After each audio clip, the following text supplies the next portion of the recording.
Good afternoon. My name is Sam Lilie. I'm the founder and CEO of Vinder. Vinder is the most convenient way to shop all the farmers markets in Austin, Texas, and have it delivered right to your door. It's like Instacart for the farmers market. And our mission is to create a global neighbor-made grocery store that empowers local food artisans and creates an equitable food system, all without holding any inventory. I'm proud to say that Vinder was part of the Venture Cafe and Ahold Delhaize Seed Accelerator program, and that opportunity gave us incredible insight to the industry. So we're going to take a look today at the food system and reviewing what happened when COVID first hit, the responses by the consumers, and then how we're rebuilding our local food infrastructure with a focus on workforce development through local food production and distribution. So pre-COVID, most consumers didn't think about the food supply chain, right? They would go to their local grocery store probably once to twice a week and pick up all of their needs: meats, tomatoes, breads, fruit, home essentials, right? They really didn't think anything of it. And grocery delivery was growing, but it certainly wasn't a norm. And some people went to the farmers market because they wanted the quality of the food and supporting local food brands, but they also saw it kind of as a weekend activity that they could do with their family. But to be honest, it's not very convenient to go, right? Limited days of the week, limited hours. Plus, if you want to get the good stuff, you got to get there early in the morning. And let's be honest, if you've got a couple kids, you're not going to get there right when the market starts. So then all of a sudden, COVID hit. And it absolutely rocked our supply chain to the core, right? Some of the largest meat producers and processors in the United States closed. Distribution facilities closed. Consumers went on a panic shopping spree and completely annihilated local grocers. And because grocery stores couldn't keep up with the consumer demand, consumers went to other channels, right? They went direct to farms to get their produce. They would go direct to ranches and buy their meats right from the ranch, right from the cowboys.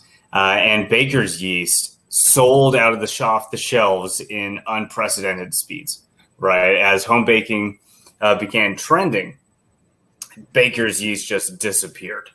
And along with the growing mass unemployment, people turned to selling baked goods right out of their home to their neighbors under cottage food law. This allowed them to not only create an income for themselves, but actually feed their neighbors.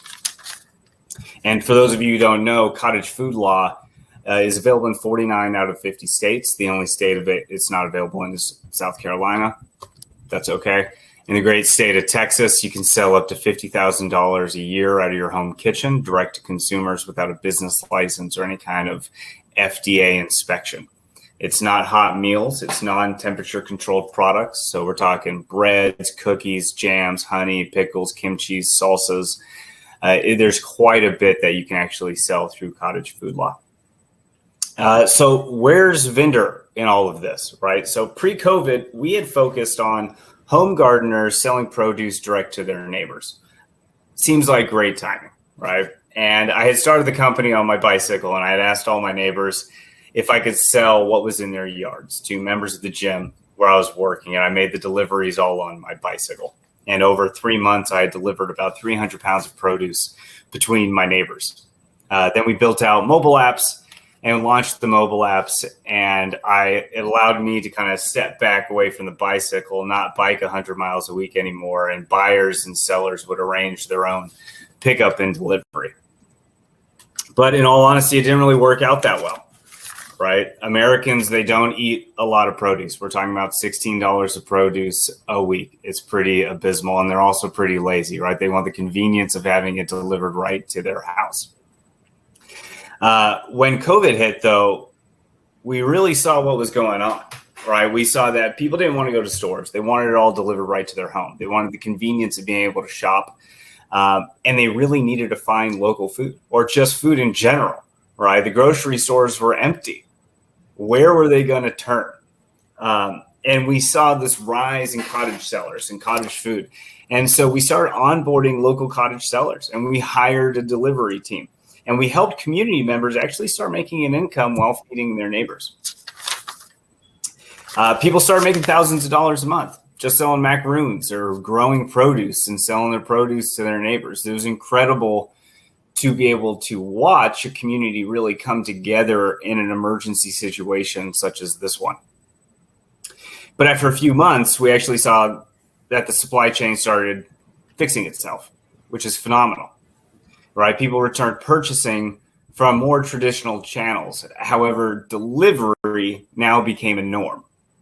It had gone over that tipping point.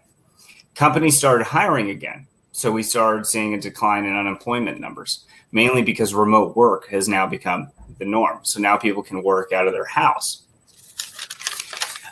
So what we started noticing is that the majority of cottage businesses began to wane as the producers really saw it more of as a side hobby. And that they started getting back to more of their quote unquote normal jobs working remote for tech. However, some of them actually turned it into a full-time job, right? There was an Austin Eats article where 20 local cottage industry producers had turned it into full-time jobs and are now producing out of commercial kitchens. And now they can start selling wholesale, which is phenomenal. But kind of seeing that downturn really didn't make me forget what I saw, right? I saw a community come together, creating a grocery store where neighbors fed neighbors. What I really saw, what it was really highlighted, was the lack of infrastructure that was needed to enable such a system to be sustainable. And so we pivoted and we launched new technologies. And Vinder now connects local food brands direct to local consumers and handles all of the last mile logistics.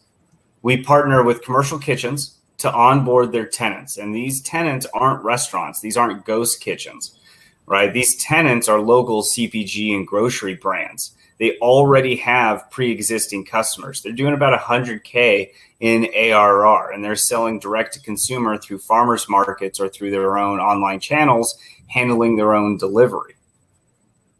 Their biggest hurdles is gaining more exposure and handling all that distribution. And that's where Vinder allows them to streamline their operation so that they can focus on production.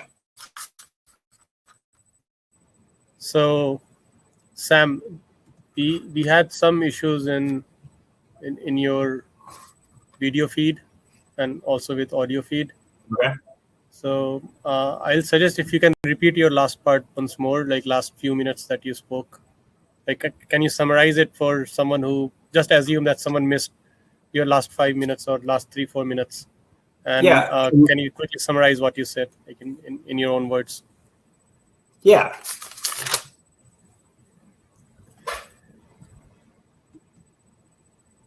Yeah. If we're looking at it, the food system has definitely changed. If we're looking at the future of food and one that we actually think that we can create that is different than what we had pre-COVID that led to this kind of shakeup, right? It's one that empowers local food artisans, right? It's the infrastructure that needs to be there that wasn't there. And we're building that infrastructure. Right. So under cottage food law, you can sell up to $50,000 at your home kitchen direct to consumer without a business license or any FDA inspection, at least in the state of Texas. Right. And we're providing a marketplace and platform to facilitate those transactions and last mile distribution, the last mile delivery of it. However, a lot of these cottage industry producers are doing it as a hobby, as a side gig. Right. They're making $1,000 a month making some macarons. So for this model to actually be viable, we created a system where we've teamed up with local commercial kitchens, right? These commercial kitchens have tenants that aren't restaurants. They're not ghost kitchens. They're making local consumer packaged goods, CPG goods, local grocery goods, and they're selling them direct to consumers at farmers markets and on websites, and then handling their own delivery. These tenants, they're already doing about 100K in ARR. Which is phenomenal, right?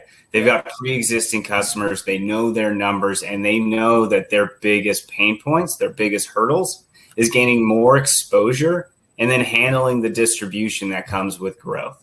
And that's where Vinder comes in. We streamline their operations by being able to market and sell for them and handle all those transactions while also being able to handle the last mile delivery so they can focus on production. And then the way that we funnel them customers is I've gone out and partnered with the largest multinational, multifamily property management company, Greystar. They've got over 720,000 units across the nation. They've got 60 buildings just here in Austin. And I'm proud to say that we're launching our first 6 buildings this month, which is going to give us access to 3,000 residents. And it's with this strategic partnership that we plan on blitz scaling nationally. As we enter new markets, we're going to be able to use their properties as anchor points and a solid customer funnel. We've partnered with Lyft to do our distribution in the past, and then we've actually removed Lyft from our platform and then brought in our own delivery team because it wasn't the right driver psychological fit, right? Lyft drivers are more used to delivering people who leave their home and get into the vehicle and then leave the vehicle, right? The driver doesn't have to leave. Yeah. But we actually need them to pull up to a parking spot, get out, shop through the farmers markets, and talk to each vendor. It's much more of a better fit with like an Instacart or Shipt type model driver. And it's with this model that we're actually going to be able to then onboard cottage sellers. We'll be able to create a solid core of local commercial kitchen vendors and CPG vendors that have the pre-existing customers that are doing the 100K in ARR. And then we'll be able to bring in the cottage industry sellers that are doing this more as a hobby, doing $1,000, $2,000 a month, right? Selling out of their kitchen. But at least at this point, the infrastructure will then be in place for them to maintain that type of business and for consumers to actually have access to that type of food system and network and marketplace. Yeah. Great. So great explanations. Thanks, Sam, for explaining that again. Sorry for the technical difficulties. Let's take some questions here. We have about 8 minutes more to go. Sure. I see one question from Barbara, which is not directed at you, but she's asking about what is a YouTube channel that this can be viewed on later. So the YouTube channel will be of Venture Cafe. And I'll make sure that everyone who attended this session at any of the session today, they will, or maybe anyone who registered, they should get an email from them telling them that when these sessions are uploaded on YouTube. So I have a question for you, Sam. And my question is about it. Like as a retailer, we also focus on delivering local. That's one of the top priorities of some of our brands. And supply chain, being supply chain, we work in the background, but we try to help our brands meet that goal. So it looks like our goals are aligned, but like what Vinder is trying to do and what we want to do. At the end of the day, we all want to serve our customers, eat fresh, eat local. So what kind of synergies or possibilities for collaboration do you see between the distribution model that you are using and the distribution model that a retailer like us have? Do you see anything, any overlaps or any opportunities to grow together in the future? Yeah, probably. And probably Ahold Delhaize is huge, right? But I'm thinking more specifically along the lines of Peapod Digital, right? I see more alignment there since, it's more of the e-commerce side of it. But I do think that there could be some possible collaboration down the line for sure. Nice. Especially when it comes to funneling. I mean, you guys are probably looking for local brands too. I know local brands are always looking to get into wholesale accounts with local grocers. Mm-hmm. So one thing we're seeing and a feature that we have is that our vendors can actually get followers. So consumers can follow different local food brands, and then local grocers can go onto our platform and see the different brands, see the different followers, and see up and coming trending local food brands, and then be able to pick them up, right, and be able to promote them through their grocery stores. So have you thought about monetizing that data that you have about maybe the trends that's happening in that space?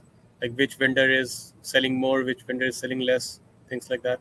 Yeah, we have information on that. Yeah. Nice. Yeah, and even our vendors get some of that information. They get to see what their trending products are and what they aren't. Mm-hmm. And then we'd also like to eventually feed them kind of some competition data so that they can see what similar sellers are doing. Yeah, perfect. My next question to you is about your distribution model. So it's clearly a different use case. That's as a retailer, we have a completely different use case and we have a different distribution model. But I have been in touch with you over the last few years, ever since you became a part of the seed program, and I know that you have done many experiments. Like you just talked about one about Lyft and how you partnered with Lyft, and then you had to let go. And I know that you also experimented with lockers, and again, it's not exactly same model that we might use tomorrow. So don't think like I'm stealing ideas from you, but I'm just trying to have a discussion and learn. So we still have we have very little time left. So can you talk about some of the big lessons and some of the big pivots that you have had in your distribution model in the last few years? Yeah, we've definitely pivoted quite a lot. Our whole plan was never to hold any inventory, right? I started this on my bicycle, so I didn't have vehicles or a warehouse or anything like that. I was so cash strapped. So it's all about not holding inventory and just facilitating that distribution, that transaction and last mile delivery. We tried doing lockers so that we could centralize it and not have a giant warehouse that would cost us $700,000 to set up. You know, a locker will cost me 20 G's. And I'm thinking, okay, that's way more efficient. However, there's a lot of technical issues that come in with that. And that might add up to $700,000. So you kind of got to weigh those options. For us, it's always been about how can we be the most flexible and asset less as possible, or asset free as possible. We use independent drivers. They have their own vehicles. We use farmers markets where we pick up from. We pick up direct from commercial kitchens as well. You know, I see farmers markets as cloud warehouses. Mm-hmm. Yeah, where I've never heard the term before. It's one I'm using, but I like the business concept. By any chance, have you evaluated the market size of this business segment? Yeah. If we're looking around commercial kitchens and commercial kitchen vendors, it's roughly a $2 billion market and growing. There's over 720 commercial kitchens in the United States. There's 12 in Austin, and I've partnered with 4 of them. The cottage industry is much larger. We're talking, if you look at the Secretary of Agriculture, the United States Secretary of Ag, he says that the cottage industry is roughly a $20 billion industry. It's just way harder to wrap around and kind of get a hold of, right? So we're going after the smaller, quote unquote, $2 billion market with local commercial kitchens first and creating the infrastructure there so that we can then tap into the cottage industry, which is much larger. Very much how, you know, Uber went from black cars to the everyday driver. We're going from commercial kitchens to the everyday kitchen. Yeah, and Harsh, back to your question about distribution models, we've tried a whole variety of them, you know, from the lockers to our own drivers to Lyft, and then back to our own drivers. It's the hardest part of this is the fact that I don't want to have a warehouse. Yeah. The thing that would make it the easiest would be as if I had a warehouse, you know, but that's not where I'm going. Yeah, but again, I'm sure you must have thought about it much more than I have thought about it. But how scalable do you think is this model of hiring your own drivers? So there's some part of the business where I see you are trying to build some asset, like not physical asset, but at least your driver is also your asset. You must be spending time training them and making sure they do the right things. At the same time, some other parts you are staying away from building any asset like warehouses. So what are your comments on scalability of this model? And we have like 50 seconds more to go. Yeah, I think it's extremely scalable. If we're looking at where I'm building assets, quote unquote assets around hiring drivers, that's only in the short term. because I know what I need to handle now, opening up all these buildings. It's a way for me to secure my logistics chain. However, as we start scaling nationally and into new markets, that's where the partnerships with an Instacart or Shipt come in, right? They have far more drivers than we have. And their drivers psychologically are used to going to different grocery stores, finding parking, going up and down the aisles, finding and solving small problems. Similar to going to the farmer's market, having to find parking and shopping the market. So I think partnerships, strategic partnerships with the right partners are going to allow us to scale.